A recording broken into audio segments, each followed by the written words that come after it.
We know you.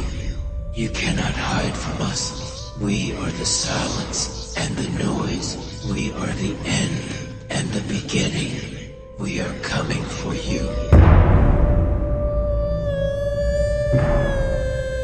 The comms array was my only link to the outside world. Isolated in the remote research outpost, nestled deep within the unforgiving expanse of the Arctic, my days were measured by the rhythmic sweep of the radar and the crackle of static from the radio. I was the sole operator, tasked with monitoring for any unauthorized transmissions within our designated sector. It was a lonely job, monotonous but vital. At least that's what they told me when I signed up. The outpost was a relic of a bygone era, a concrete and steel structure designed to withstand the harshest conditions. Inside, it was a labyrinth of narrow corridors, dimly lit rooms filled with outdated equipment, and the constant hum of the generator that powered it all. It felt like a tomb, a metal coffin buried beneath the ice and snow. I tried not to think about the long, dark winter months ahead when I'd be completely cut off, surrounded by nothing but the howling wind and the endless white. My predecessor, a man named Petrov, had left behind a logbook. It was filled with the usual entries: signal reports, equipment checks, weather observations. But interspersed among the technical jargon were personal notes, increasingly erratic and paranoid, hinting at something strange happening at the outpost. He wrote of unusual interference, whispers on the radio frequencies, and a growing sense of unease, a feeling that he was not alone. His last entry was dated a week before my arrival, a frantic scrawl that simply read, "It's in the static. God help me." I initially dismissed it as the ramblings of a man driven mad by isolation. But then I started noticing things.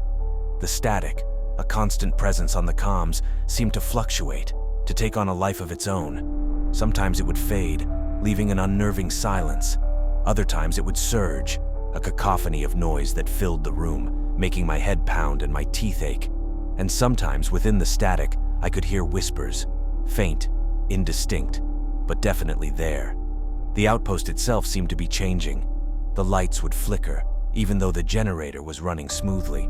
Equipment would malfunction for no apparent reason, only to start working again as if nothing had happened. And then there was the cold.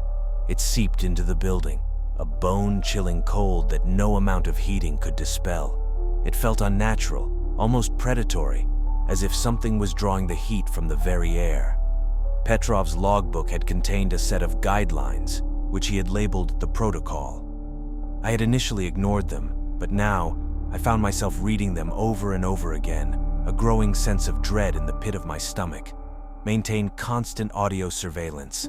The silence is more dangerous than the noise. If the static intensifies, play music through the speakers. Classical music seems to work best. Do not attempt to communicate with any unidentified signals. If you see shadows moving in the periphery, do not acknowledge them. Under no circumstances should you leave the outpost after nightfall. If the temperature drops suddenly, burn fuel in the emergency incinerator. The smoke keeps them away. Trust the static. It will warn you. I started following the protocol, even though I felt ridiculous doing so. I kept the radio on at all times, the speakers playing a constant stream of Bach and Beethoven. I avoided looking at the shadows that seemed to dance at the edge of my vision, and I made sure to burn a can of emergency fuel in the incinerator every evening, the acrid smoke filling the air, a strange and unsettling ritual. But it wasn't enough. The whispers in the static grew louder, more distinct. I could almost make out words, phrases in a language I didn't understand, but that somehow chilled me to the core. The shadows became bolder, moving closer, taking on more defined shapes. And the cold intensified, a constant gnawing presence that seemed to suck the very life out of me. I started having trouble sleeping, plagued by nightmares. One night the static surged, a deafening roar that filled the comms room. The lights flickered violently, then died, plunging me into darkness. I fumbled for my flashlight, my heart pounding in my chest, and switched it on. The beam illuminated the room, revealing the source of the increased static. The radio was emitting a high-pitched whine, the speakers vibrating with the intensity of the sound.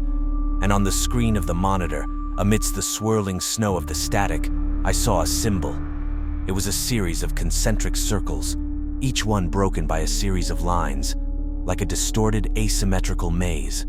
It pulsed with an eerie inner light, and as I stared at it, I felt a strange pull, a sense of vertigo, as if the room was spinning around me.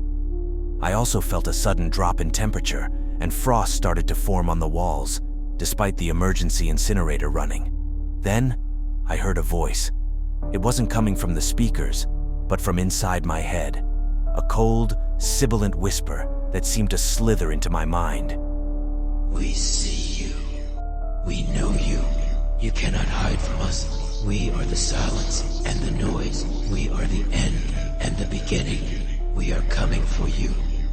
The voice was accompanied by a sharp pain in my head, like a spike being driven into my skull. I screamed, a sound that was swallowed by the static, and dropped the flashlight. The room was plunged into darkness once more, the only sound the deafening roar of the static and the whispers in my mind, growing louder, more insistent, closer. They started to repeat a single word, my name. I scrambled back, away from the radio, away from the monitor, away from the voice. I had to get out of there, to escape the outpost, the cold, the static, the whispers. I had to escape whatever was coming for me.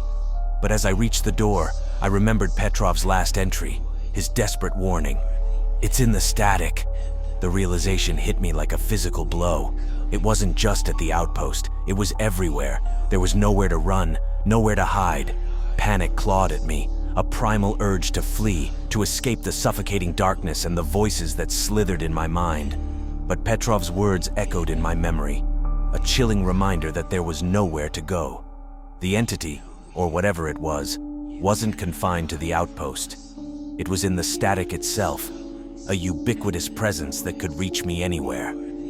I stumbled back to the comms console, my hand instinctively reaching for the radio's power switch. But I stopped myself. The protocol: maintain constant audio surveillance. The silence is more dangerous than the noise.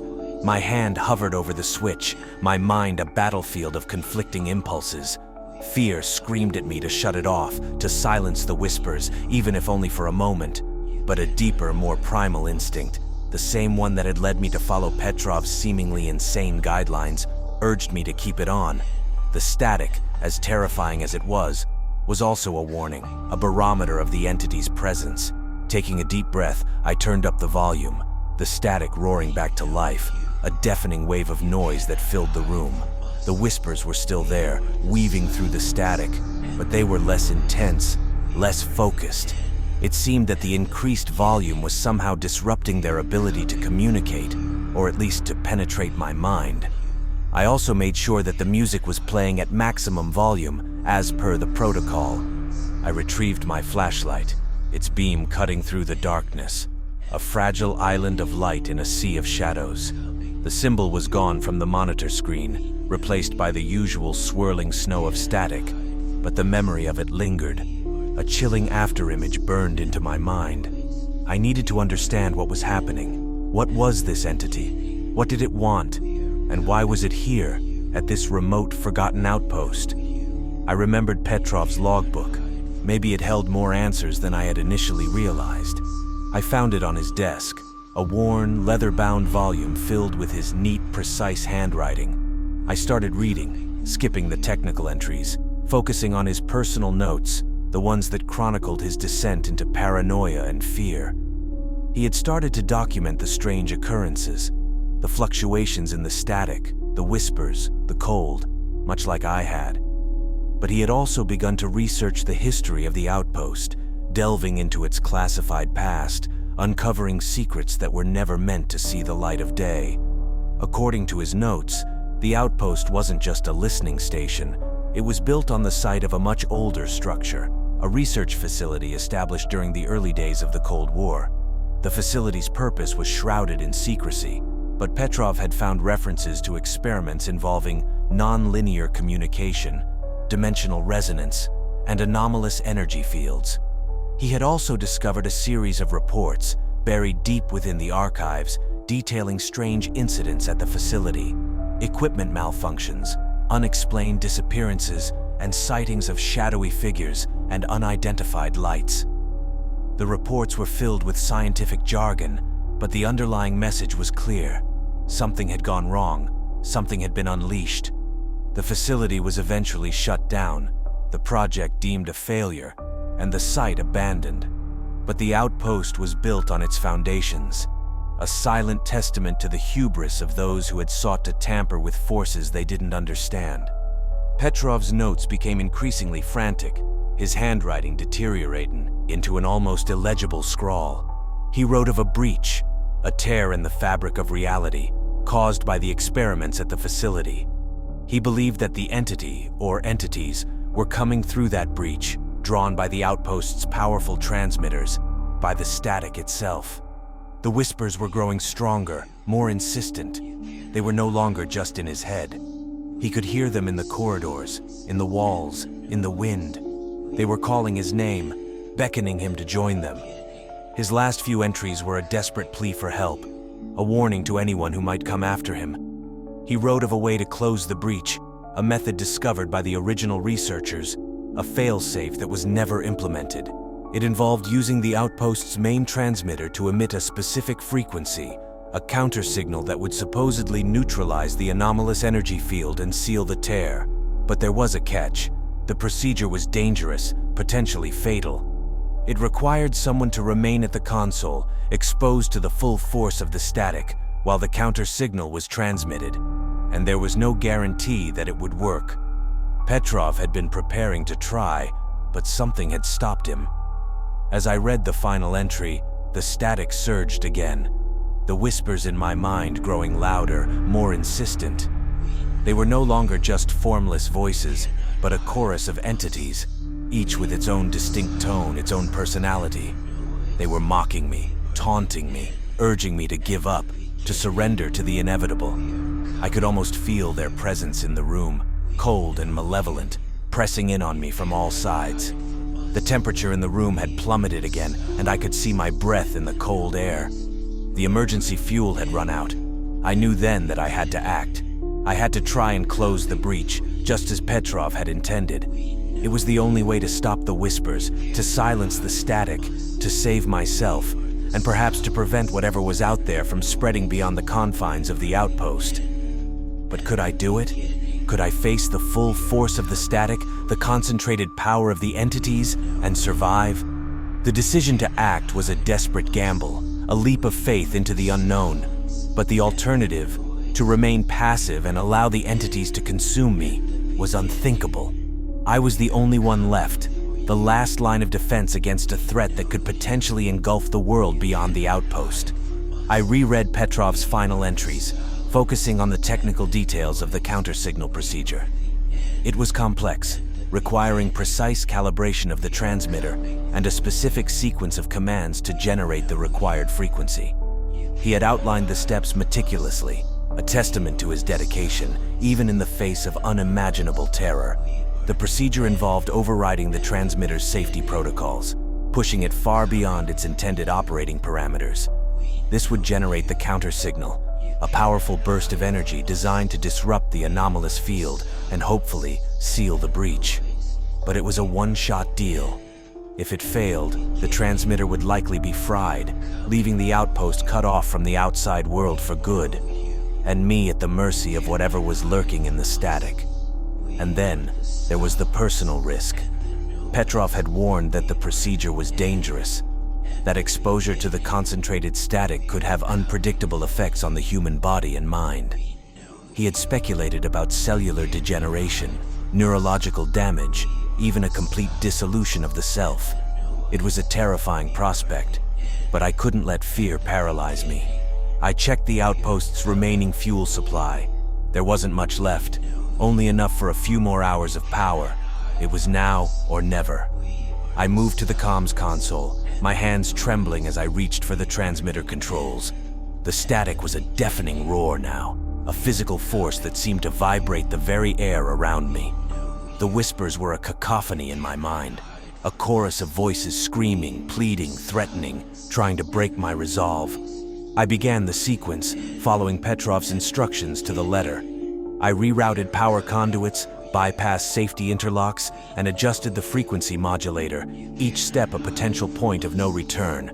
The transmitter hummed with increasing intensity, the lights in the room flickering wildly as the machine strained against its limits.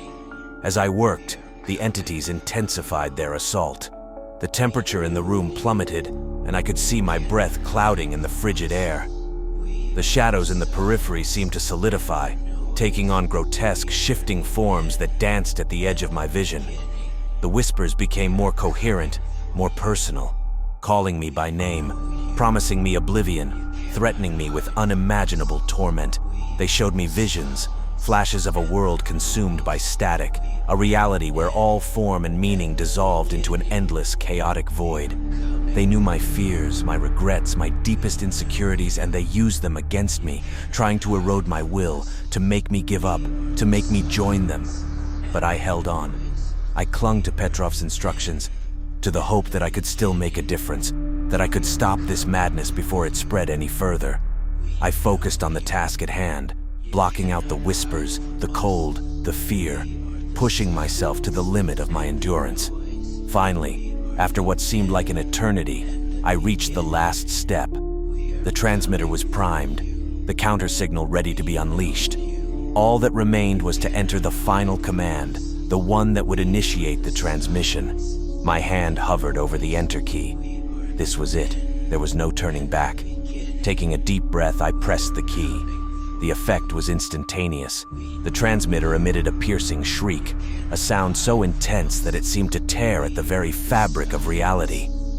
The room was filled with a blinding white light, and I was thrown back from the console, my body convulsing with the sheer force of the energy surge. I could feel the static, no longer just a sound but a physical force, tearing at me, trying to rip me apart. The whispers reached a crescendo, a chorus of screams that echoed in my mind, a symphony of pure terror and rage. I could feel my consciousness fraying, my sense of self dissolving, as if I was being pulled apart, atom by atom. It felt like my insides were on fire. Then, as suddenly as it began, it stopped. The light faded, the shriek of the transmitter died down, the static receded, leaving behind a stunned silence. The whispers were gone, replaced by a ringing in my ears. The shadows retreated, dissolving back into the darkness. I lay on the floor, my body trembling, my mind reeling. I was alive, but I was changed. The experience had left me scarred, both physically and mentally. I could feel the lingering effects of the static, a faint hum that still resonated within my bones, a reminder of the horrors I had faced. My head was pounding, and my vision was blurred. Slowly, cautiously, I got to my feet. The outpost was silent. The only sound, the gentle hum of the generator. The air was still cold, but the oppressive, unnatural chill was gone. I looked at the monitor. The static was still there, but it was different now. It was weaker, less intense, like a dying ember. And the symbol, the mark of the entity, was gone. Had I done it? Had I closed the breach? I didn't know. But as I stood there, in the silence of the outpost, I felt a sense of peace, a sense of closure that I hadn't felt in a long time. I had faced the darkness, and I had survived. But my mission wasn't over yet. I still needed to report what had happened, to warn the outside world about the potential threat that still lingered beneath the ice. I reached for the radio, my hand hovering over the transmit button. But then I hesitated. Could I trust them? Could I trust anyone to understand what I had seen, what I had experienced? Or would they dismiss me as another madman, another victim of the Arctic's isolating embrace, just like they had dismissed Petrov? And what if the breach wasn't completely closed? What if the transmission had only weakened the entity, driven it back for a time, but not destroyed it? If I spoke, if I revealed the truth, would I be inviting it back, drawing its attention once more to the outpost, to myself? I was torn. My duty demanded that I report, that I warn them, but my instincts, honed by the terror I had faced, screamed at me to remain silent, to keep the secret buried beneath the ice, where it belonged. The dilemma gnawed at me. Duty and self-preservation waged a silent war within my mind, each side presenting compelling arguments. To speak out was to risk ridicule, disbelief, and perhaps even attract the entity's attention again. But to remain silent was to betray the trust placed in me, to potentially condemn others to the same fate I had barely escaped. It could be happening at other places around the globe, and no one would know. I spent hours pacing the confines of the comms room, the weight of the decision pressing down on me. The silence of the outpost, once a source of comfort, now felt oppressive, a constant reminder of the secret I was struggling to keep. The flickering light of the monitor cast long, dancing shadows on the walls, transforming familiar objects into grotesque, shifting shapes. I could still feel the lingering effects of the static, a faint hum within my bones, a subtle distortion in my perception. My head was still throbbing from the encounter. As the hours passed, a new fear began to creep into my mind. What if the counter signal hadn't worked as intended? What if it had only temporarily weakened the entity, driven it back, but not destroyed it? The thought of the whispers returning, the shadows closing in again, filled me with a dread so profound that it was almost paralyzing. I decided to conduct a series of tests, using the outpost's remaining equipment to scan for any residual traces of the anomalous energy field. If the breach was truly closed, the readings should be normal, within acceptable parameters. But if the entity was still out there, waiting to return, the sensors would likely detect something, some lingering anomaly, some echo of the static sea. I spent the next few hours running diagnostics, calibrating instruments, and poring over the data, my anxiety growing with each passing moment. The results were inconclusive. The readings were erratic, fluctuating wildly, defying any rational explanation. There were hints of something, a faint signal just below the threshold of detection, but it was too weak, too ambiguous to draw any definitive conclusions. The ambiguity was maddening. It offered no solace, no certainty, only a gnawing sense of unease. I was trapped in a limbo of doubt, unable to confirm whether I had succeeded or failed. As the last of the emergency fuel dwindled, casting the outpost into near darkness, a new thought struck me. Petrov's logbook. He had been researching the original experiments, the ones that had led to the breach. Perhaps he had discovered something else, something that could shed light on the nature of the entity, on its weaknesses, on how to truly destroy it. I retrieved the logbook and began to read, my eyes scanning the pages by the dim beam of my flashlight. I focused on his earlier entries, the ones that detailed his research into the facility's history. He had meticulously documented his findings, transcribing reports and analyzing data, searching for any clue that could help him understand what had happened here all those years ago. And then, I found it. Tucked away in a footnote, almost as an afterthought, was a reference to a separate project, a contingency plan developed by the original researchers in case the worst should happen. It was called Project Chimera, and it involved the creation of a secondary device, a failsafe designed to completely obliterate the anomalous energy field, to sever the connection between our world and whatever was on the other side, permanently. According to Petrov's notes, Project Chimera was never fully implemented. The device was built, but it was never tested, never deployed. It was deemed too dangerous, too unpredictable. The researchers had feared that it could potentially cause a catastrophic chain reaction, destabilizing the very fabric of reality in the surrounding area. But the device was still here, somewhere in the outpost, hidden away, waiting to be activated. A new hope flickered within me. Project Chimera was a long shot, a desperate gamble, but it was the only option I had left. If I could find the device, if I could activate it, I might be able to finish what Petrov had started, to close the breach for good, to silence the static forever. But time was running out. The generator was sputtering, the last of the fuel almost gone. I had to act quickly. Using the information gleaned from Petrov's logbook, I began to search the outpost, my flashlight beam cutting through the darkness, illuminating the dusty corridors and abandoned labs. The silence was deafening, broken only by the occasional creak of the building and the frantic beating of my own heart. The search was a race against time, a desperate scramble through the decaying remnants of a forgotten past. I crawled through ventilation shafts, pried open sealed doors, and deciphered cryptic notes left behind by long-dead scientists, each step taking me closer to the device, closer to a potential solution, but also closer to the unknown. The temperature was dropping rapidly, and I knew that soon the cold would become unbearable. Finally, after hours of searching, I found it. Hidden in a sub-basement, behind a wall of reinforced concrete, was a chamber I hadn't noticed before. And in the center of that chamber, surrounded by a tangle of wires and machinery, was the Chimera device. It was a monstrous thing, a chaotic jumble of metal and glass, pulsating with a faint internal light. It looked less like a scientific instrument and more like some kind of arcane artifact, a relic from a forgotten age. As I approached the device, I felt a familiar chill in the air, a subtle hum that resonated deep within my bones.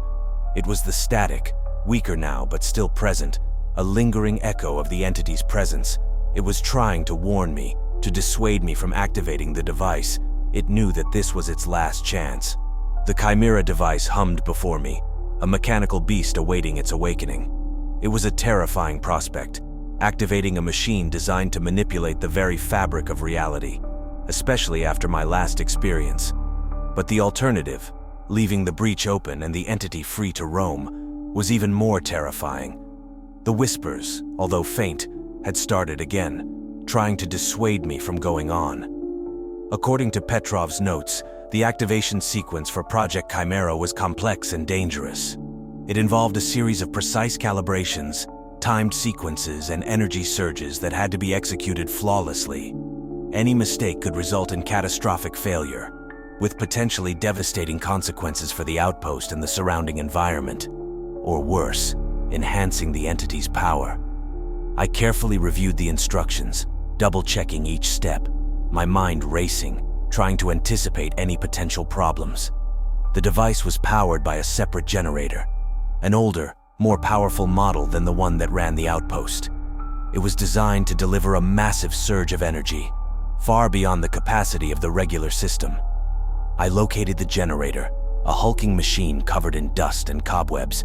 It took several agonizing minutes to get it started, the engine sputtering and coughing before finally roaring to life. The lights in the chamber flickered, then steadied, casting an eerie glow on the Chimera device. With the generator running, I returned to the device and began the activation sequence. I rerouted power conduits, calibrated energy regulators, and initiated diagnostic checks, following Petrov's instructions meticulously. The machine hummed with increasing intensity, the air around it growing thick with static electricity. I could feel my hair standing on end, my skin tingling with a strange, almost painful sensation. I was sweating profusely despite the cold. As I worked, the whispers returned, stronger now, more insistent. They were no longer just in my head, but seemed to emanate from the device itself. A chorus of voices pleading, threatening, cajoling, trying to break my concentration to make me stop. They showed me visions again, but this time, instead of a world consumed by static, they showed me the potential consequences of activating the device. The outpost collapsing, the surrounding landscape warping and distorting. A catastrophic explosion that would obliterate everything for miles around. They were playing on my fears, trying to convince me that Project Chimera was too dangerous, that it was better to leave the breach open than to risk unleashing something even worse. They were also showing me images of my loved ones, and what might happen to them if I failed. But I couldn't give in. I had to see this through. For my own sake, for the sake of the world outside, for the memory of Petrov, who had sacrificed himself trying to contain this horror. I had to trust that the original researchers knew what they were doing, that they had designed the device with sufficient safeguards, that the potential benefits outweighed the risks. I reached the final step in the sequence. The device was fully powered.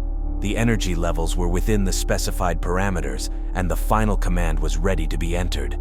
My hand hovered over the activation switch. This was it, the point of no return. Taking a deep breath, I flipped the switch. For a moment, nothing happened. Then the device emitted a low, guttural groan, like a wounded animal. The lights in the chamber began to flicker violently, and the floor beneath me trembled. The static intensified, a deafening roar that filled the room, and the whispers reached a fever pitch, a cacophony of voices screaming in my mind. Suddenly, a blinding light erupted from the center of the device, a sphere of pure energy that expanded rapidly, filling the chamber. I shielded my eyes, my body thrown back by the force of the blast. I could feel the heat on my skin, the raw power of the energy surge coursing through the room. It felt as if the very air was on fire. The sphere of energy continued to expand, engulfing the device, the chamber, and everything within it. I could see the metal walls of the room beginning to warp and distort, the concrete floor cracking under the strain. The noise was unbearable, a cacophony of sound that seemed to tear at the very fabric of my being. Then, as quickly as it began, it stopped. The light faded. The noise subsided. The shaking ceased. The chamber was silent, save for the crackling of cooling metal and the ringing in my ears.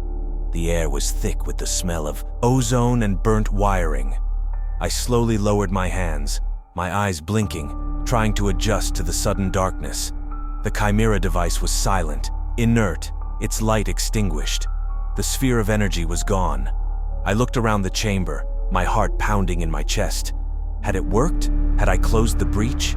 I cautiously approached the device, my flashlight beam illuminating the twisted metal and shattered glass. The machine was a wreck, clearly beyond repair.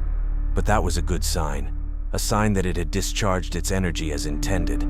I checked the sensors, the same ones I had used before to scan for the anomalous energy field. The readings were 0. No trace of the static, no sign of the entity, no indication of any lingering dimensional instability. It was over. It was finally over. A wave of exhaustion washed over me, so intense that I nearly collapsed. I had done it. I had activated Project Chimera, and against all odds, it had worked. The breach was closed. The entity was gone. The whispers were silenced. I stumbled out of the chamber and into the main corridor of the outpost. The emergency lights were still on, casting a dim, flickering glow on the walls. I made my way back to the comms room, my legs heavy, my body aching. I reached for the radio, my hand hovering over the transmit button. This time I didn't hesitate. I switched on the transmitter and spoke, my voice hoarse but clear. "This is Outpost 7. The anomaly has been contained. The breach is closed. I repeat, the breach is closed." I repeated the message several times, not knowing if anyone was listening, not knowing if anyone would even believe me. But it didn't matter. I had done my duty. I had fulfilled my obligation. I could do no more. As I sat there, in the silence of the comms room, waiting for a response that might never come, I felt a sense of peace I hadn't felt in a long time. The fear was gone, replaced by a profound sense of relief, of closure. The nightmares would likely still come, but I knew that with time, they would fade. The generator finally died, plunging the outpost into darkness. But this time, the darkness didn't frighten me. It was a natural darkness, a clean darkness, free of the static, free of the whispers, free of the entity. I leaned back in my chair, closed my eyes, and waited for the dawn. I had survived the horrors of the Arctic, the encounter with the unknown, the battle against the static sea. I had paid the toll and emerged victorious, but not unscathed. I knew that the world was a more fragile place than I had ever imagined, that the boundaries between realities were thin and easily breached. The encounter had changed me, leaving me with a heightened awareness of the unseen forces that lurked just beyond our perception. When the rescue team finally arrived, a week later, they found me sitting in the darkened comms room, a strange, almost serene smile on my face. They asked me what had happened, but I couldn't explain it to them, not in a way they would understand. I was branded a lunatic, and they assumed that the isolation had gotten to me. So I simply handed them Petrov's logbook and my own, and let them draw their own conclusions.